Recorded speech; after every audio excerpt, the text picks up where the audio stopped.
All right, what's up, everybody, and welcome back to Fab Unofficial. Pretty spicy little video for you guys today. Super excited as we have our first official Dusk Till Dawn spoilers.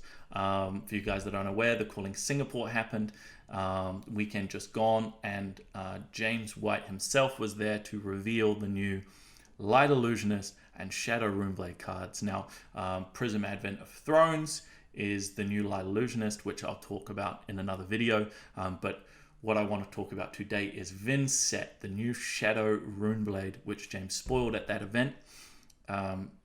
Now, some of you guys may not be familiar with the Shadow Runeblade class. If you're new, maybe you've played against Chain and Blitz and seen him do some wild things there. If you've been playing for a while, then you almost definitely will be aware of Shadow Runeblades, as Chain dominated the CC format for quite a while, and famously Shadow Runeblade actually won the first ever Pro Tour in the hands of Pablo Pintor. Now, I don't want to compare Vynnset to Chain too much in this. It's just my initial thoughts on the hero. But yeah, let's dive in. So, Vynnset. Now, I'm going to assume that the adult version is going to follow the same trend. So, double the life of the young version that we've seen and the same text box. But yeah, Vynnset reads, at the start of your turn, banish a card from your hand, and it's important to note that that is mandatory. So if you start with a card in hand, you are going to banish it, or choose which one to banish if you start with multiple. And then it says, if you do, create a rune chart token. Now, right off the bat, I both love and hate this.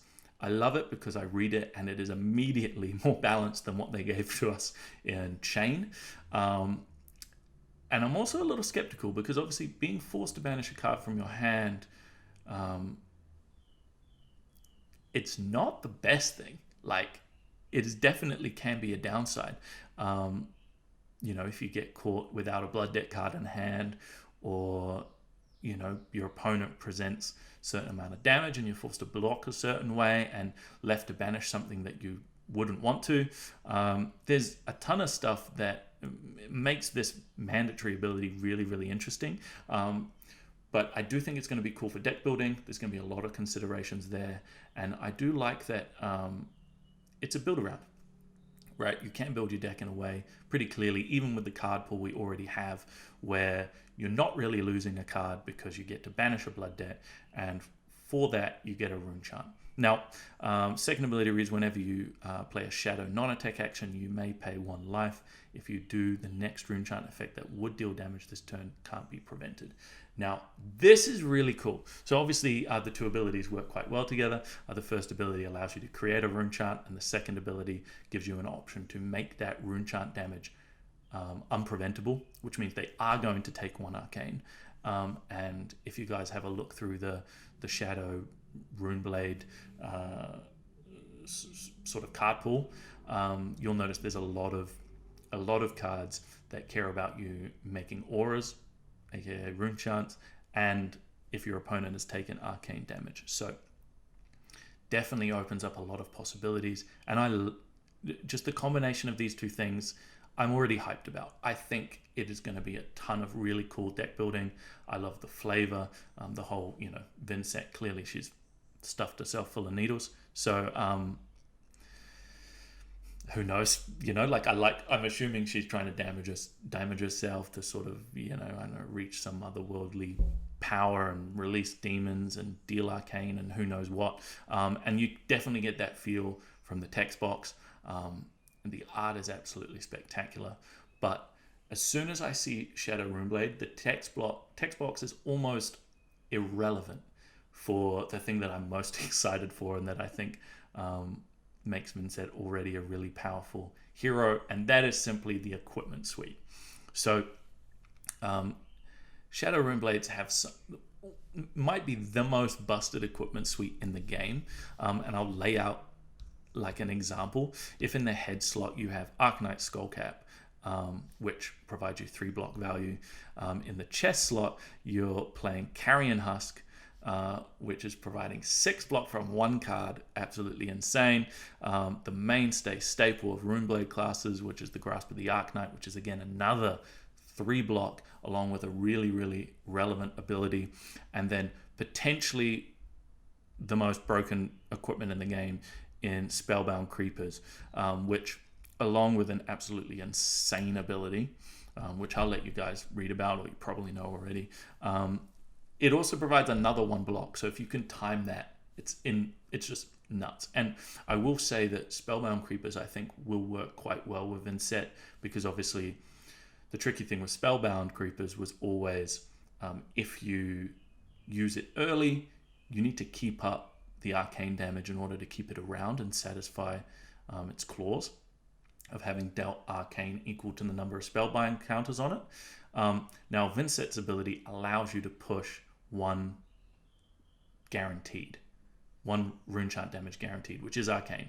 So this means that you actually can probably more reasonably use Spellbound Creepers at least once early on, and then use Vynnset to make sure you satisfy that clause and keep it around for a little longer to get a second activation out of it.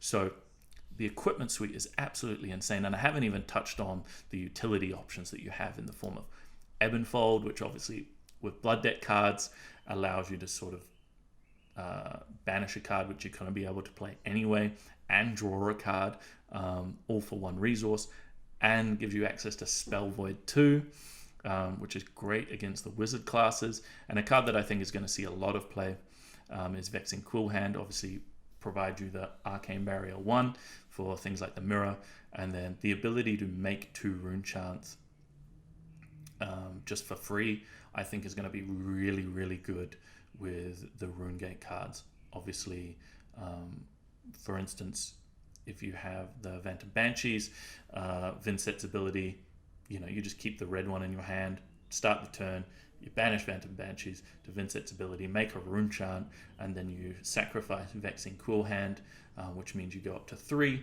which satisfies Phantom Banshees' alternate cast cost. So you get to play it for free. So you come in for 3 arcane and 7 physical. So that is 10 damage off 1 card, which seems absolutely busted. But yeah, really, really excited about the equipment suite. But there are a couple, I'm just going to call them fringe cards, which I'm excited to explore with Vynnset already. And I say fringe because we really don't know many of the other cards that Dusk Till Dawn are going to give us. But a super fringe one is the Dimensional Crossroads. With Chain, previously this saw no play, simply because with Soul Shackle, you ended up banishing so many cards that you really weren't able to keep Dimensional Crossroads around. Actually, Chain's game plan often wanted you to sort of take some blood to set up a much bigger turn, which meant because if you lose life during your turn, you have to destroy Dimensional Crossroads, meant that there was just no point in playing it. But I think with Vynnset's ability, you're banishing 1 card each turn. You get to control what gets banished. Dimensional Crossroads is a card that I have an eye on that could be a pretty spicy build around. Obviously, it doesn't play too well into her second ability, because if you pay that life to guarantee the rune chant, then you're going to lose Dimensional Crossroads. And similarly, her weapons, which I'm not too high on anyway, if you pay the life to swing with that, you're going to lose Dimensional Crossroads. But fringe card, I think, could be really, really cool to explore. Another card I'm very, very interested in is Tome of Torment. So, to talk about this card a little bit more, when I first read Vynnset, the thing that I'm most worried about, and worried is the wrong word, but she presents a unique case in terms of controlling your arsenal and setting up 5-card hands. Now, you can use the Banish Zone to set up 5-card hands, right? Just banish a card, save it for next turn, but obviously you take a damage to do that, which isn't ideal. But the normal play pattern generally would be block with 3 cards, keep a key piece in your hand, and on your turn, arsenal that for a bigger pivot turn and pass back. Now, you can't do that with Vynnset, because if you enter your turn with 1 card, let's say Art of War, in your hand, then you're going to banish it and lose it forever. So the only way you get to do that is by starting your turn with 2 cards, which means you lost a card on the block, or, you know, in order to set up the arsenal, you're having a pretty lackluster 1-card hand potentially.